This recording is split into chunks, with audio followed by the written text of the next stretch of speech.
was flaring on the western horizon as we passed the boundary stone that marked the palace's grounds.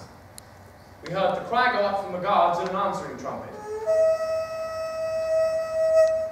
We crested the hill, and the palace lay before us. Behind it brooded the sea. And there, on the house's threshold, sudden as lightning strike, stood Thetis. Her hair shone black against the white marble of the palace. Her dress was dark, the colour of an uneasy ocean, bruising purples mixed with churning greys. Somewhere beside her there were guards, and Peleus too, but I did not look at them. I saw only her, and the curved knife blade of her jaw. Like your mother. I could have sworn her eyes flashed over me as if she had heard, but I swallowed and forced myself on, but she will not hurt me. Chiron has said she will not. It was strange to see her among mortals. She made all of them, guards and Peleus alike, look bleached and wan, though it was her skin that was pale as bone. She stood well away from them, spearing the sky with her unnatural height. The guards lowered their eyes in fear and deference. Thetis drew Achilles into an embrace, and I saw the guards shifting their feet. They were wondering what her skin felt like. They were glad they did not know. Son of my womb, flesh of my flesh, Achilles, be welcome home. Thank you, Mother. He understood that she was claiming him. We all did. It was proper for a son to greet his father first. Mothers came second, if at all, but she was a goddess. What is the news, Father? I've not announced it yet, and I do not plan to until everyone is gathered. We were waiting on you. Come and let us begin. We followed him into the palace. I wanted to speak to Achilles, but did not dare to. Thetis was right behind us. Servants skittered from her, huffing in surprise. Goddess. Her feet made no sound as they moved over the stone floors.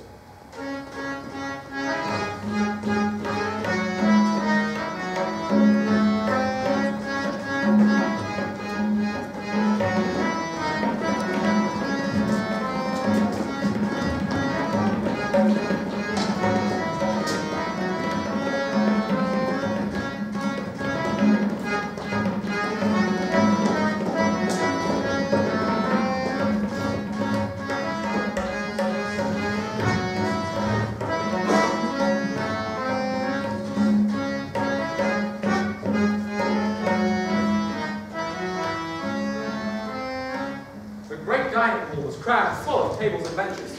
Servants hurried by with glasses of food or lugged mixing bowls brimming with wine. At the front of the room was a dais raised. This is where Peleus would sit beside his son and wife.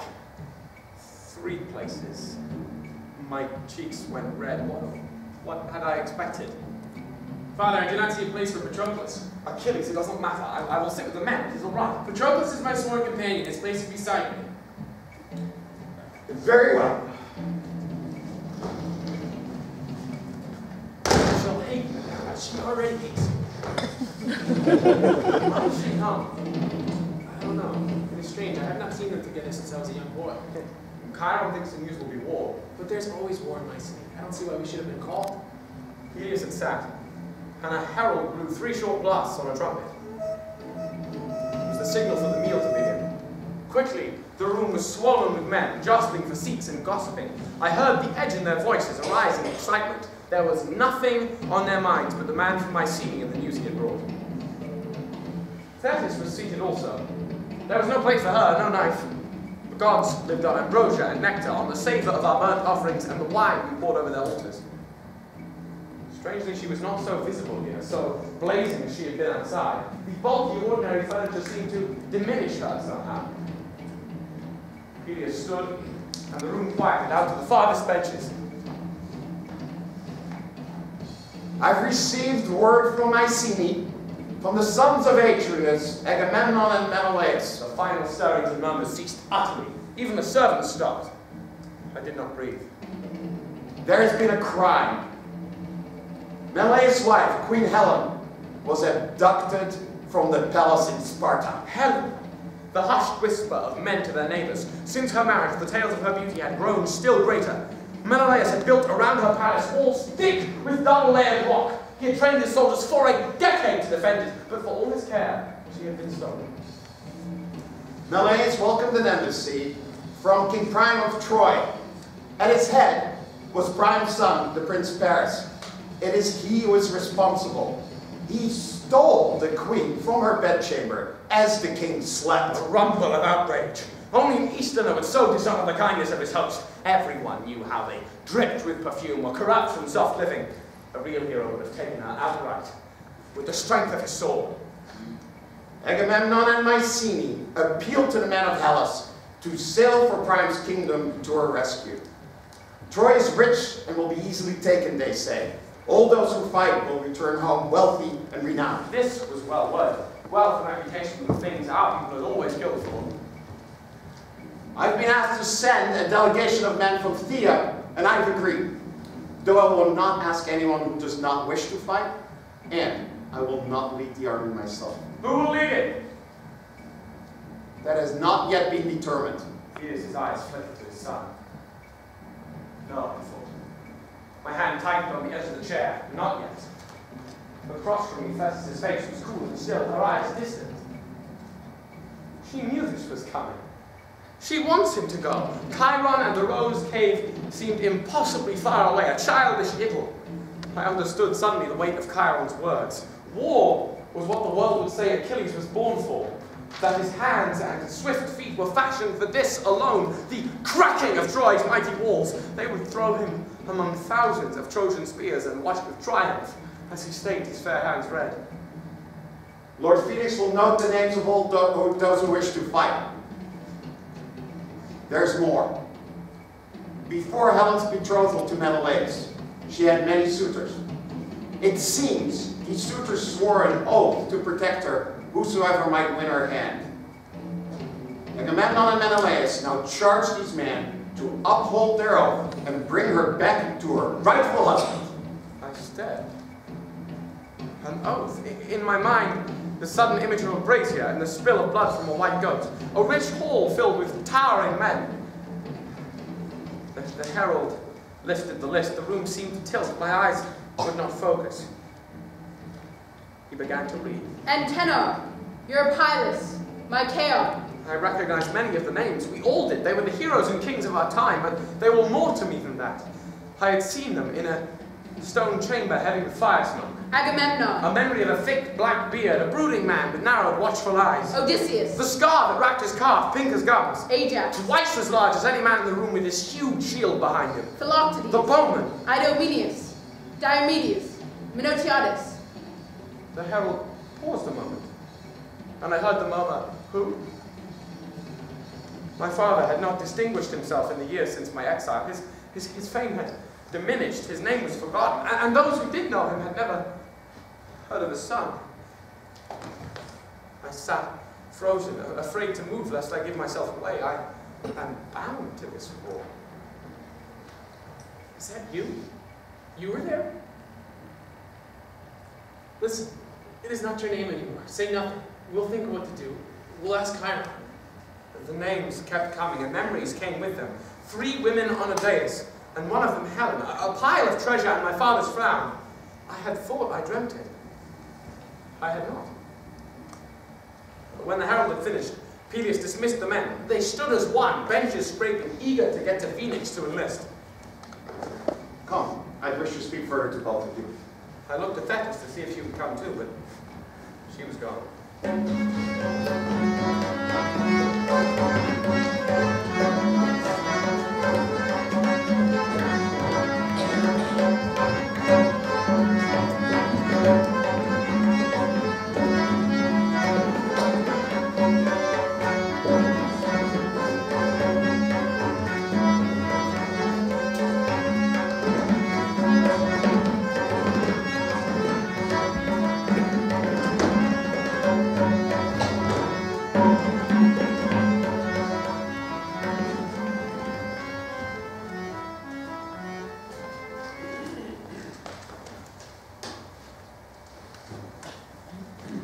Achilles, I've called you home with the thought you may wish to lead this army.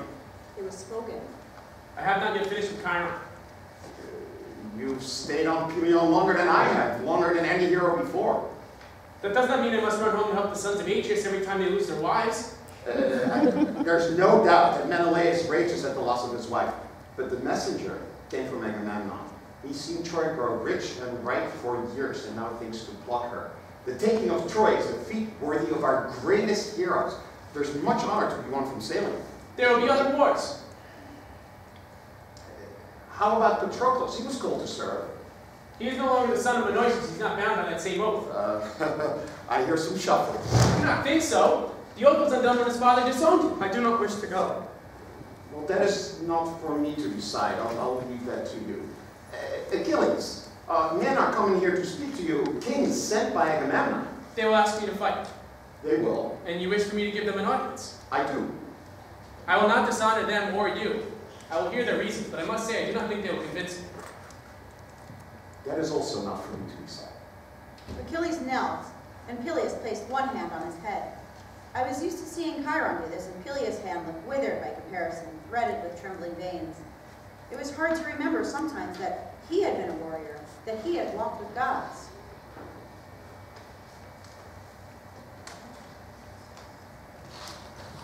Achilles' room was as we'd left it, except for the cot which had been removed in our absence.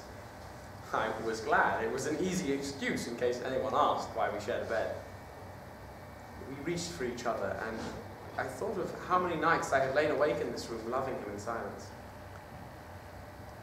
Later, Achilles pressed close for a final drowsy whisper.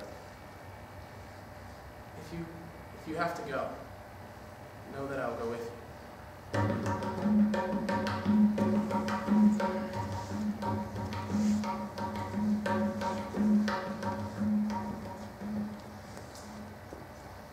I woke to the red of my eyelids straining out the sun. The space beside me on the bed was empty, but the pillow still held the shape of him, and the sheets smelled of us both. He had gone to breakfast, I guessed. He was letting me sleep. Half of me wanted to stay in the room until his return, but that was cowardice. I had a right to a place by his side now, and I would not let the eyes of the servants drive me away. I pulled on my tunic and left to find him.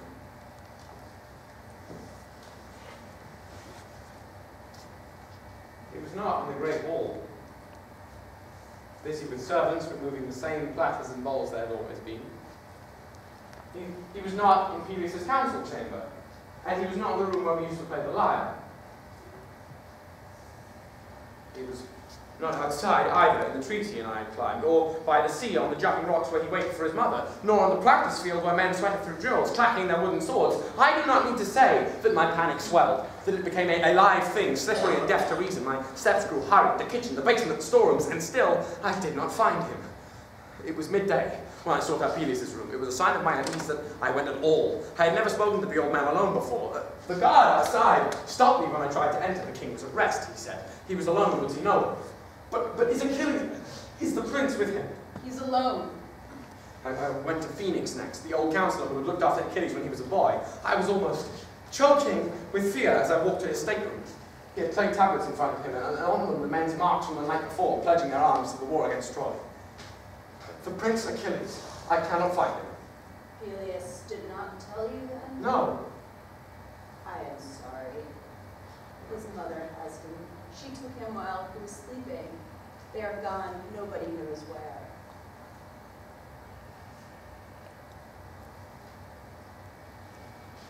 No one knows where.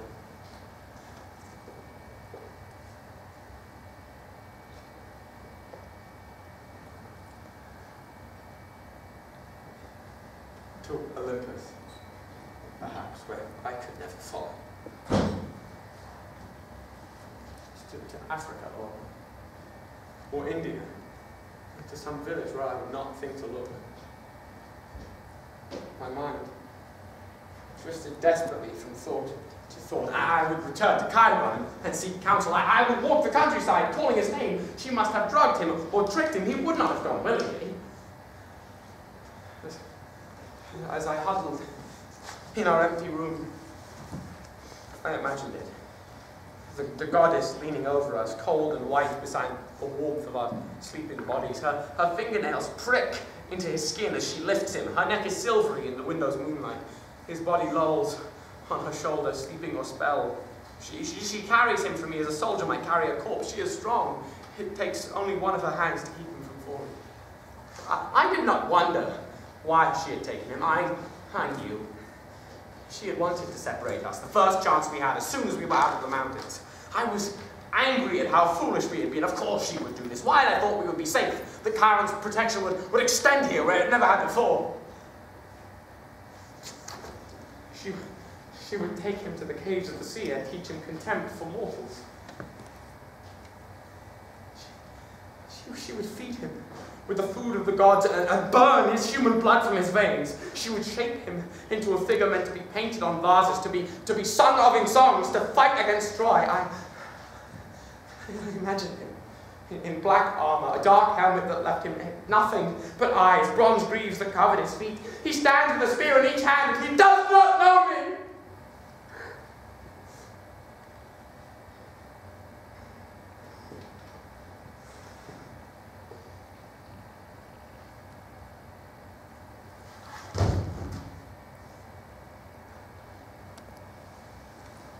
Time folded in on itself, closed over me, buried me, and grief pinned me to the bed like an anchor.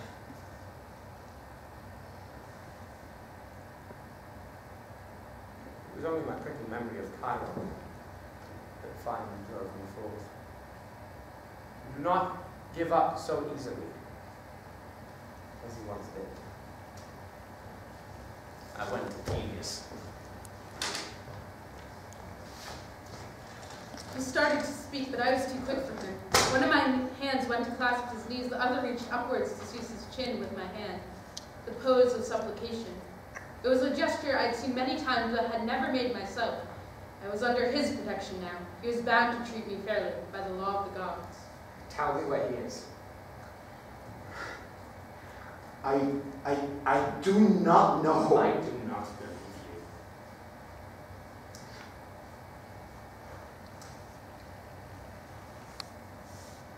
Skyros. I will need money. Go to Phoenix. He will give it to you. You may leave.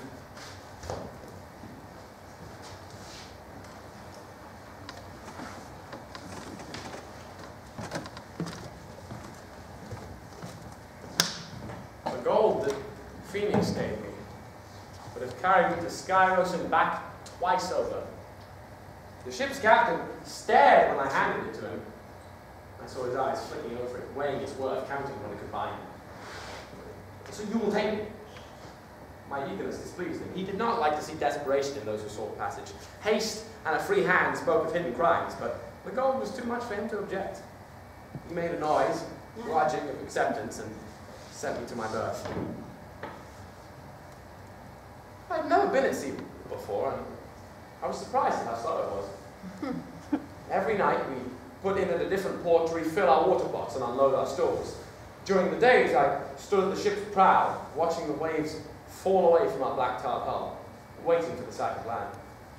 I thought only of the small island flung out somewhere in front of me and the fair-haired boy I hoped I would find there.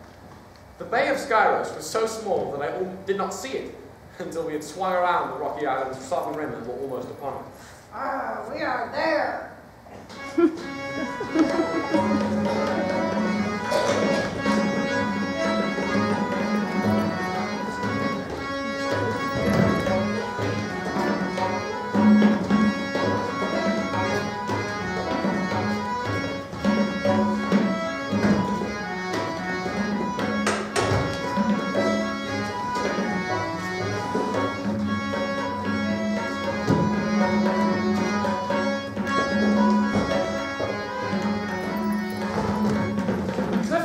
Sharply in front of me.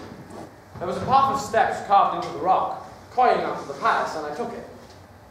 At their top were scrubby trees and goats and the palace, modest and dull, made half from stone and half from wood. If it had not been the only building in sight, I would not have known it for the palace. I went to the door and entered. The hall was narrow and dim, the air dingy with the smell of old dinners. I saw a throne where a young woman sat. I am here seeking Achilles. He is not here, but I am his daughter, Princess Deodomia. I am a stranger, come for a kindness from your father. And why not a kindness from me? My father is old and ill. You may address your petition to me and I will answer it. I am looking for a friend. Oh, and who is this friend? A young man. I see. We do have some of those here. Perhaps you'd like to start with telling me your name. Chironides, son of Chiron. Chironides, and? And I am seeking a friend of mine who had arrived here perhaps a month ago. He is from Thea. And why do you seek him? Well, I have a message for him. A message for a friend. And why should I tell you if I know this young man or not? Because you are a powerful princess and I am your humble suitor. Well, perhaps I do know such a man. Perhaps I do not. I'll have to think on it. You will stay for dinner and await my decision. If you're lucky, I may even dance for you, my women. You've heard of Deodomia's women? I am sorry to say that I have not. All the kings send their daughters here for fostering. Everyone knows that.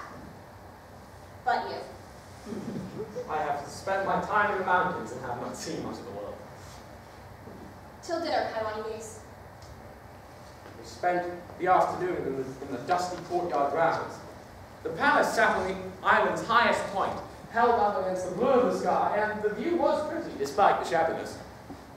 As I sat, I tried to remember all that I had heard of King Achilles. He was known to be kind enough, but a weak king of limited resources. When the sun had set, I returned to the hall. Torches had been lit, but they seemed only to increase the gloom. Deodomia led an old man into the room. She began to settle him on the throne, and she gestured to a servant who motioned me to the cracked benches and tables, and I sat. The king and the princess did not join us. They remained on their thrones at the hall's other end. Food arrived tardy enough, but my eyes kept returning to the front of the room. I could not tell if I should make myself known. Had she forgotten me? Stranger from Pelion, you will never again be able to say you have not heard of Deodomia's women.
Thank you for your hospitality.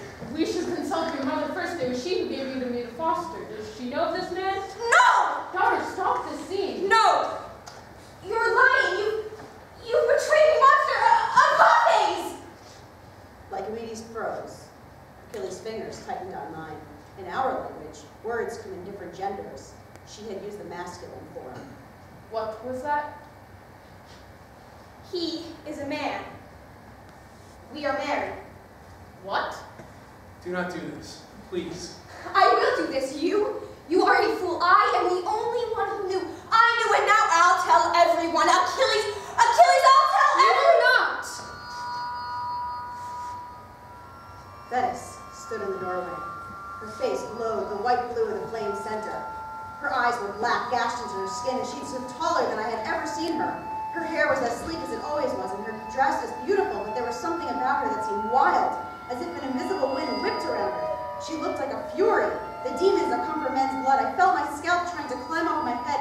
Even Diodomia dropped into silence. We stood there a moment facing her. No more, Mother. Something rippled beneath her features, a spasm of sorts. Like Achilles, my mother and I have deceived you. I am Achilles, son of Peleus. She did not wish for me to go to war, so she hid me here as one of your foster daughters. We will leave now. No. You cannot. Your mother said the words over us, and we are married. You are my husband. Is this true? It is. You are bound to us now, King Lycomedes. You will continue to shelter Achilles here. You will say nothing of who he is, and in return, your daughter will one day be able to claim a famous husband. It is better than she would have done. I have no choice, as you know. And what if I will not be silent? You have ruined me, you and your son. I have lain with him who instructed me to do so, and my honor is gone. I will claim him now before the court is recompensed. You are a foolish girl, poor and ordinary, an expedient only. You do not deserve my son. You will keep your peace, or I will keep it for you.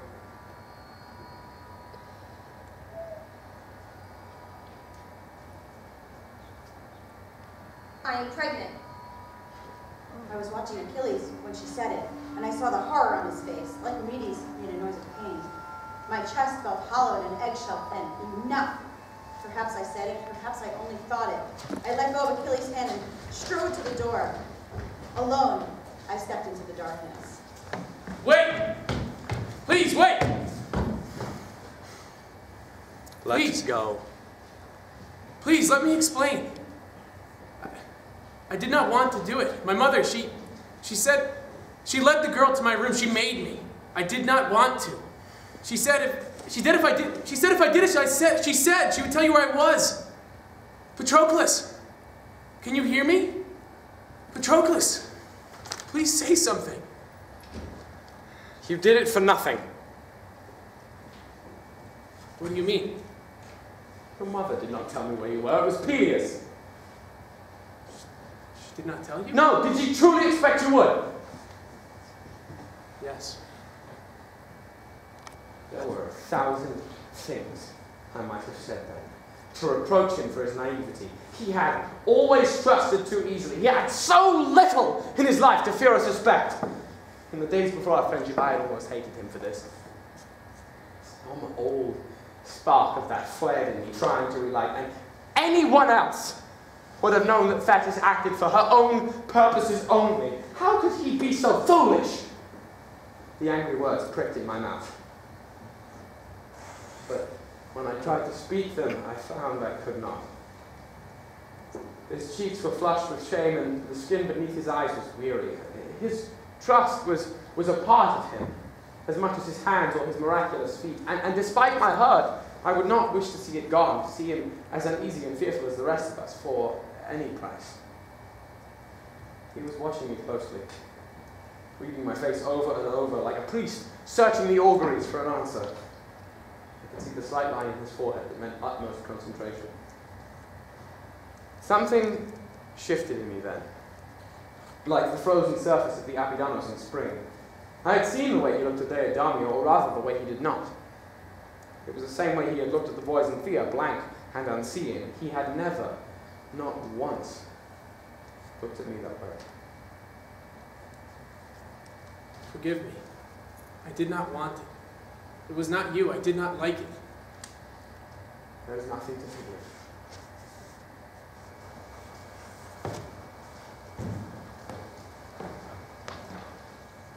that evening, we returned to the palace. The great hall was dark. Its fire burned to embers. Achilles had prepared his dress as best he could, but it still gaped at the waist. He held it closed in case we met a lingering guard. You've returned. Yeah. Your mother is gone. I do not know where. My daughter, your wife, is in her room crying. She hopes you will go to her. It is unfortunate that she hopes for this. It is indeed. I suppose you want a room for your friend. You do not mind? No, Prince Achilles, I do not mind. The child must have your name. You understand this? I understand. And you swear it. I swear. Good night to you both.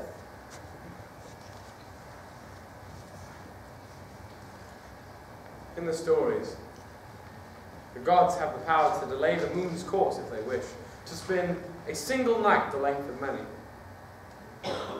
Such was this night, a bounty of hours that never ran dry. We drank deeply, thirsty for all we had missed in the weeks we were away. It was not until the sky began to blanch to grey that at last I remembered what he had said to Lycomedes in the hall. It had been forgotten amidst Deidamia's pregnancy, his marriage, our reunion. Your mother was trying to hide you from the war? She does not want me to go to Troy. Why? Not yet, she says. She says I'm too young. And it was her idea to... Of course. I wouldn't have done this on my own. And it is only until the army leaves anyway. My mind struggled with this. So, truly, it was not because of me that she took you. Deidamia was because of you, I think. But the rest was because of the war. The next days passed quietly. We took meals in our room and spent long hours away from the palace, exploring the island, seeking what shade there was beneath the scruffy trees. We had to be careful. Achilles could not be seen moving too quickly, climbing too skillfully, holding a spear. But we were not followed, and there were many places where he could safely let his disguise drop. A table was set for the four of us at the front of the hall with the thrones. We ate there, Lycomedes, Deidamia, Achilles, and I. Sometimes we were joined by a counselor or two, sometimes not. These dinners were mostly silent. They were for form, to quell gossip and maintain the fiction of Achilles as my wife and the king's ward. Deidamia's eyes darted eagerly towards him, hoping he would look at her, but he never did. Sometimes she saw me watching her. Her face would grow hard then, and her eyes would narrow. She would put a hand on her belly possessively as if to ward off some spell I might cast. Perhaps she thought I was mocking her, flourishing my triumph. Perhaps she thought I hated her. She did not know that I almost asked him 100 times to be a little kinder to her. You do not have to humiliate her so thoroughly, I thought. But it was not kindness he lacked, it was interest. His gaze passed over her as if she were not there. Once, she tried to speak to him, her voice trembling with hope. Are you well, Pyrrha? I had to nudge him under the table. What is it? The princess wants to know if you're well. Oh, I'm well.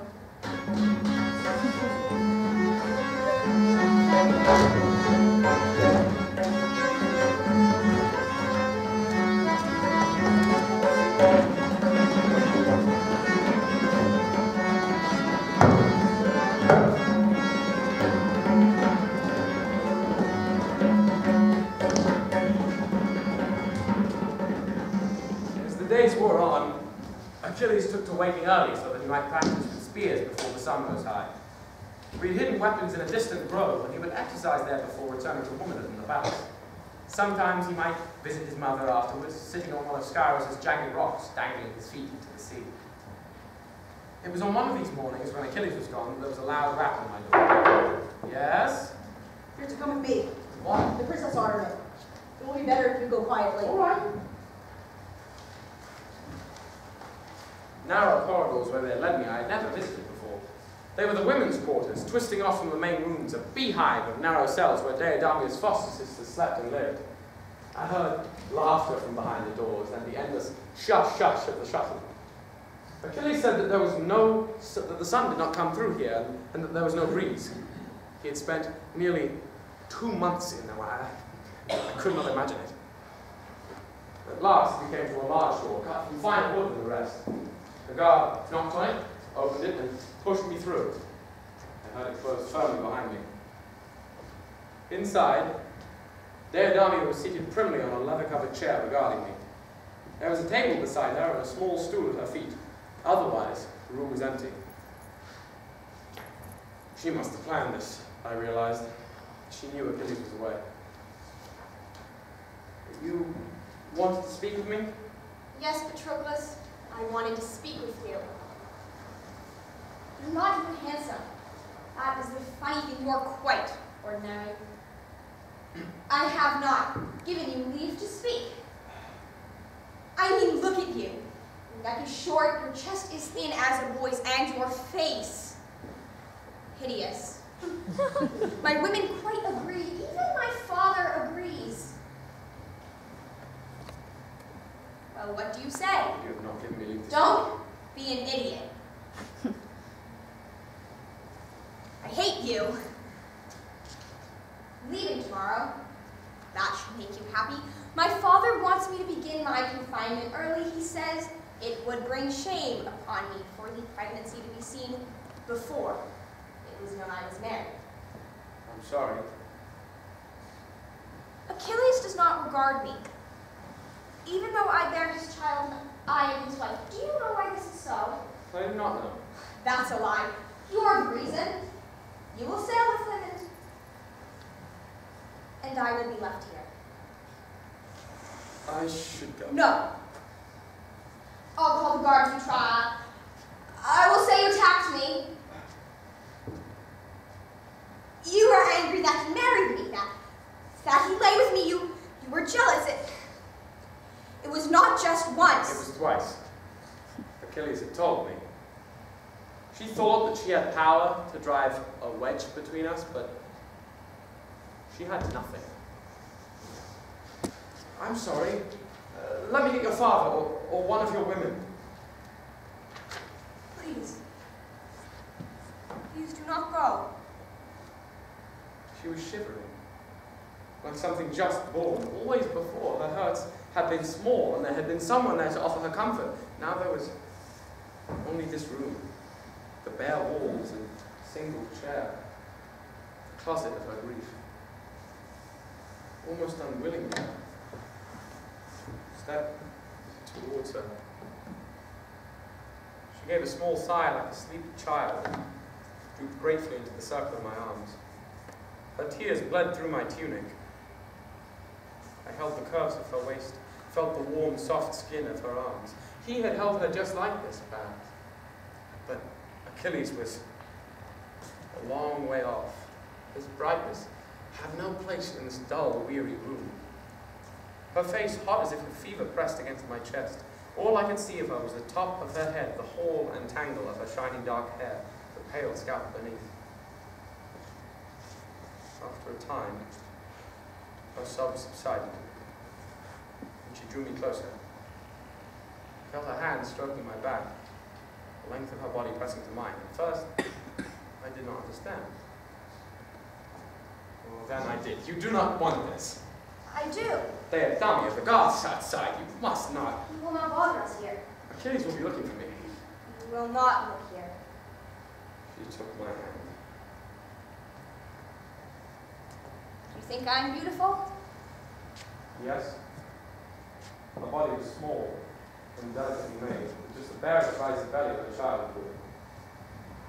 My hand reached up to stroke her cheek, to trace the softness beneath her eyes.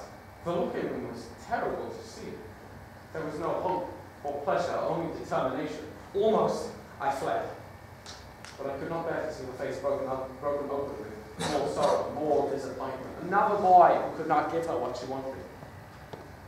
So I allowed her hands, fumbling a little, to draw me to the bed.